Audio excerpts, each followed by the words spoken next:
penyelesaian tadi ya, dianggap bahwa pemberitaan yang merugikan tadi oleh Dewan Pers tadi dinyatakan tidak ada pelanggaran kode etik jurnalistik dan tidak ada pelanggaran terhadap pasal-pasal di dalam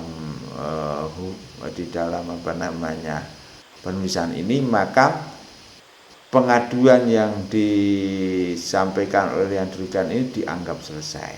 Nah, tapi kalau tidak, maka hasil kajian dari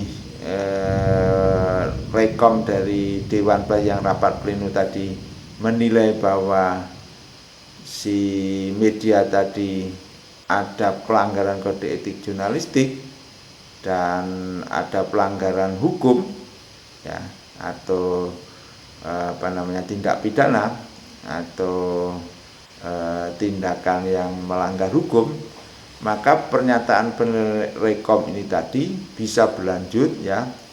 Kalau itu sifatnya adalah publik, maka bisa ke pidana. Nah, dari pidana ini maka kemudian masuklah kepada pengaduan ke aparat penegak hukum, yaitu kepada kepolisian ya. Nah, kalau pelanggarannya itu berupa perdata, maka bisa menyelesaikan lewat mediasi ya, memilih mediator kemudian di sini dimediasi. Nah, kalau mediasi gagal secara perdata bisa melakukan gugatan, tetapi ini semua harus mekanismenya harus melalui Dewan Pers. Artinya sebelum langkah-langkah ke Dewan Pers ini, kedua ini yang perdata dan pidana ini tidak bisa dilaksanakan. Nah, itu ya. Jadi proses seperti ini ya harus dilalui ketika kita berhadapan dengan media ya, yang media itu merugikan misalnya kita atau merugikan orang. Nah, mekanisme ini harus ditempuh ya. Ini yang dimuat di dalam Undang-Undang Nomor 40 Tahun 99. Tetapi saudara-saudara, kita biasanya kalau dirugikan itu langsung ya, tidak melalui hak jawab ya, tidak mengadu ke Dewan Pers, tidak melalui proses pernyataan penilaian dan rekom Dewan Pers, tetapi kita lihat langsung ke arah pidana ini. Nah, itu ya, itu yang terjadi. Nah, kalau pemberitaan yang merugikan orang lain ini langsung ke pengaduan kepada kepolisian, jalurnya pidana, maka Dewan Pers ini tidak mau lagi ya, Dewan Pers ini tidak mau lagi menyelesaikan sengketa antara media dan pihak yang dirugikan ini, kecuali yang merasa dirugikan atas pemberitaan ini mencabut laporannya dari pihak kepolisian ini. Nah, dengan mencabut itu maka Dewan Pers bisa melakukan penyelesaian terhadap orang yang merasa dirugikan itu. Nah, saudara-saudara, untuk melindungi wartawan ya, proses agar semua ya akibat pemberitaan yang merugikan orang lain ini masuk kepada alur yang hak jawab ini ya, maka ada surat ya kesepakatan bersama ya, MOU ya, Memorandum of Understand ya, antara kepolisian dengan Dewan Pers ya, yang ditandatangani oleh Dewan Pers ini dan kepolisian, bahwa semua sengketa yang melibatkan antara media dengan institusi yang dirugikan wajib hukumnya untuk menempuh jalur yang Undang-Undang Nomor 40 Tahun 99. Nah, kesepakatan itu ya berlaku 3 tahun. Nah, bagaimana kalau kesepakatan itu habis, maka keduanya ini bisa memperpanjang ya. Nah, yang terjadi ya, kesepakatan kedua belah pihak ini yang terjadi adalah sering tidak dijalankan, sehingga orang yang merasa dirugikan pemberitaan itu langsung kepada pidana ya. Ada beberapa kasus ya yang menjadi contoh dari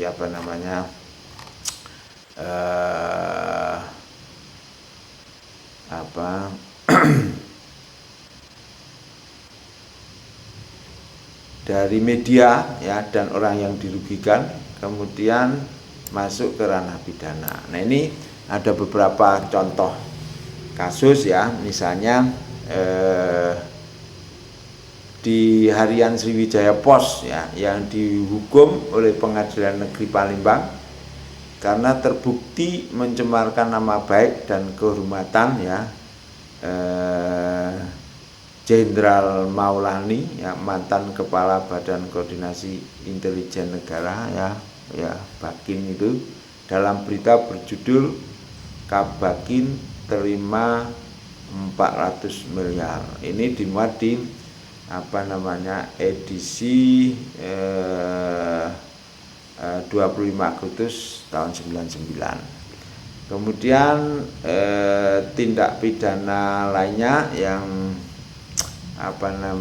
masuk kategori penghinaan itu adalah kasus mantan Ketua DPR Akbar Tanjung dan penghinaan terhadap mantan Presiden Megawati ya oleh surat kabar Rakyat Merdeka. Ini Jakarta ya, Jawa Post Group. Judulnya waktu itu adalah Mulut Mega Bau Solar. Nah, ini edisi 6 Januari 2023 ya. Kemudian edisi 8 Januari ya dimuat lagi di Harian Rakyat Merdeka itu Mega Lintah Darat. Nah, kemudian 4 Januari 2023 ditemukan lagi judulnya Mega Lebih Ganas dari Sumarto. Nah, kemudian di edisi 4 Februari ya dituliskan lagi Mega cuma sekelas bupati. Nah, ini dianggap pasal ini menggunakan pasal penghinaan waktu itu ya. Kemudian ada lagi kasus penghinaan Akbar Tanjung ya oleh Harian Kompas ya, yang menulis Akbar Tanjung sebagai maling ya, yang terbit pada tahun 2022. Kemudian Akbar Tanjung melayangkan surat peringatan untuk mensomasi Kompas ya. Sampai sekarang ini tidak diketahui hasil somasi itu apakah ditindaklanjuti atau tidak ya. Tapi ini kasus-kasus yang ini adalah saya contohkan untuk penghinaan ya, tindak pidana penghinaan ya. Kemudian kasus penghinaan oleh Koran Tempo terhadap Kejaksaan Agung Republik Indonesia ya. Ini tulisan dari seorang penulis senior ya, Bersihar Lubis ya, menulis dalam bentuk opini dengan judul Kisah Interrogator yang Dungu. Nah, saudara-saudara, bahwa contoh-contoh kasus pelanggaran yang etika ini, khususnya yang pencemaran nama baik itu sering terjadi di media cetak ya, khususnya koran. Nah, koran itu rentan terkena kasus pelanggaran pers karena koran itu meliput secara mendalam dibandingkan dengan elektronik. Jadi kalau koran itu kan memang bisa di-clipping, kemudian lebih tahan lama dibandingkan dengan saudaranya yaitu radio. Kalau radio itu begitu disiarkan dia langsung menghilang, tapi kalau Quran ini bisa dikeliping ya. Nah, itu saudara-saudara beberapa contoh kasus-kasus yang masuk ke penghinaan, dan tadi sudah saya jelaskan bagaimana kasus-kasus itu bisa diselesaikan dengan model yang di Undang-Undang Pers, yaitu seperti yang saya jelaskan. Saudara-saudara, di dalam tindak pidana pers tadi ya, yang saya sebutkan sejak awal, bahwa ada dua ya undang-undang yang digunakan untuk menjerat ya wartawan atau media ketika dia menuliskan dan itu dianggap sebagai tindak pidana ya. Kita lihat misalnya pemenjaraan terhadap seorang wartawan, seorang jurnalis namanya Muhammad Asrul ya, itu divonis oleh Majelis Hakim Pengadilan Negeri Kota Palopo, ini di Sulawesi Selatan ini ya, karena terbukti ya Mas Muhammad Asrul ini melanggar pasal 27 ayat 3 ya, pasal 45 Undang-Undang ITE ya. Dan karena terbukti, maka majelis hakim ya itu menjatuhkan hukuman kepada Mas Asrul ini ya, hukuman selama 3 bulan penjara ya, yang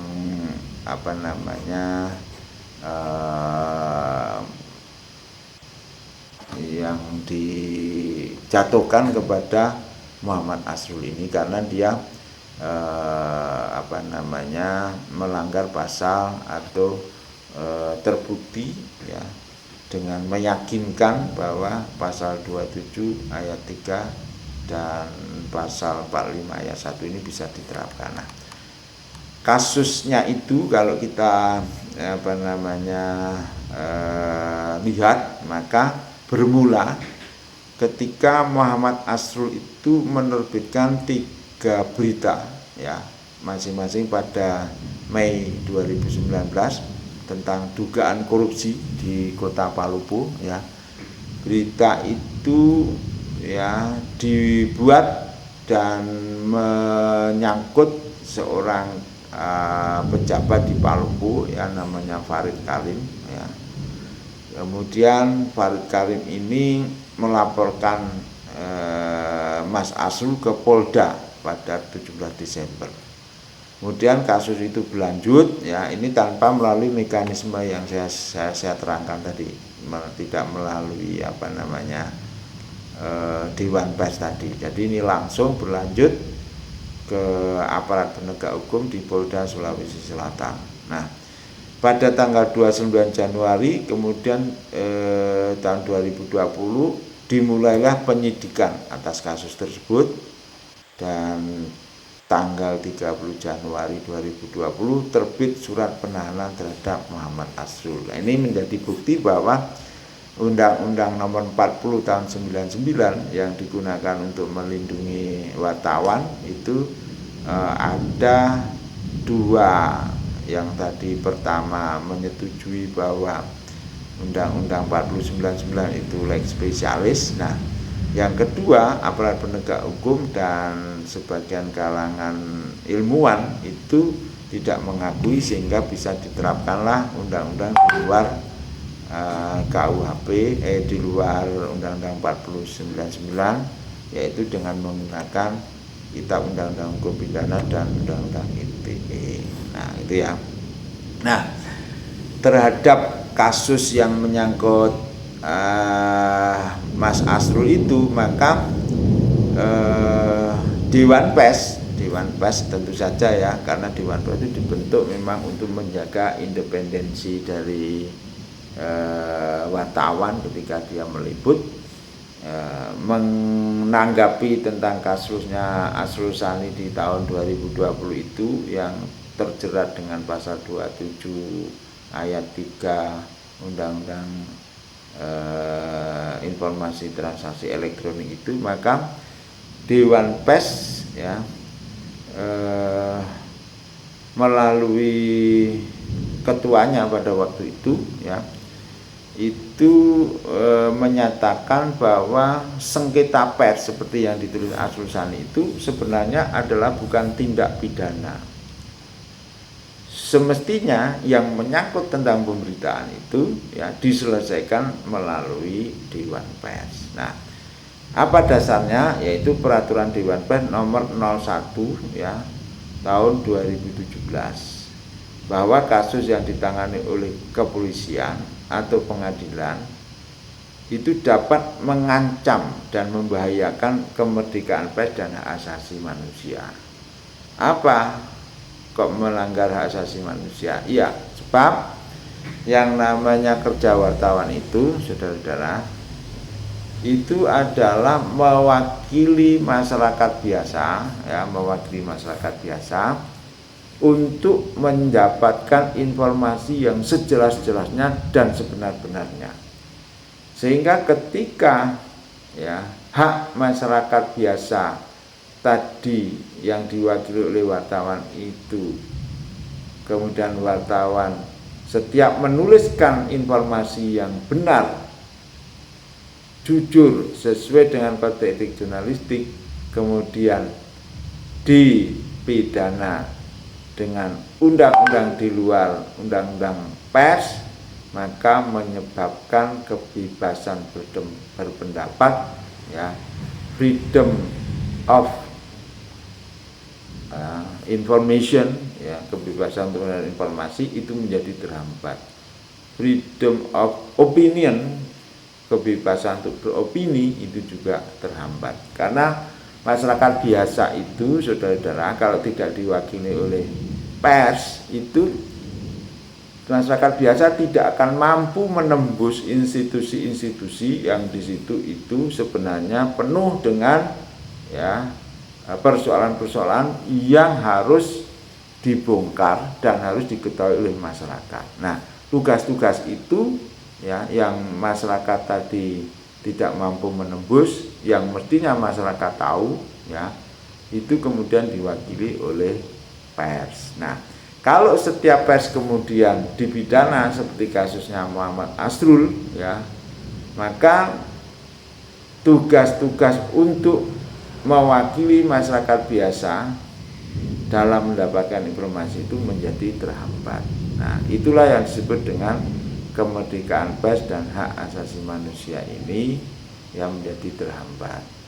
Karena itu para pakar dan para aktivis serta para pendukung bahwa Undang-Undang 49 itu merupakan lex spesialis itu berharap semua persoalan yang menyangkut tentang pemberitaan, sengketa tentang pemberitaan, produk karya jurnalistik itu tidak bisa dikriminalisasikan, sehingga harus melalui Dewan Pers. Nah, seperti itu keterangannya. Saudara-saudara, kalau tadi sudah saya terangkan bahwa mekanisme non pidana itu menjadi pilihan yang paling pas ketika kita mau menjalankan ya konstitusi, terutama di pasal 28 ya. Dan semua orang yang sepakat tentang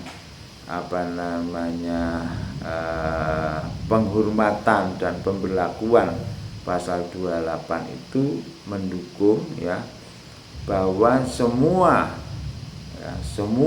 sengketa yang dilakukan ya oleh orang biasa yang dirugikan pers itu harus melakukan ya mekanisme di Dewan Pers. Nah, mendahulukan mekanisme non pidana ini yaitu lewat Dewan Pers itu juga didukung ya. Salah satunya di putusan Mahkamah Agung ya nomornya 1608 ya tahunnya 2005 ini yang menyatakan bahwa tindakan penghukuman dalam bentuk pemidanaan itu ya mengandung ya dan membahayakan kebebasan pers. Nah,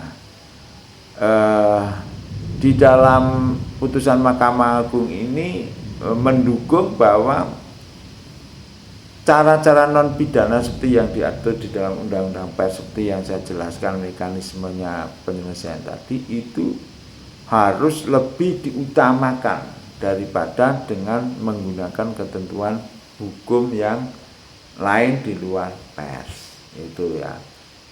Nah, kemudian Menkominfo ya, Kejaksaan Agung Republik Indonesia, Kepala Kepolisian Republik Indonesia tadi juga sudah saya jelaskan menandatangani surat keputusan bersama tentang pedoman penerapan atas pasal-pasal tertentu ya dalam Undang-Undang Nomor 11 Tahun 2008 tentang informasi dan transaksi elektronik, yang itu sudah diperbarui 2016 dan yang paling baru saudara-saudara itu sudah diperbarui lagi yaitu nomor 1 tahun 2024. Jadi Undang-Undang ITE ini yang terbaru adalah sekarang nomor 1 tahun 2024.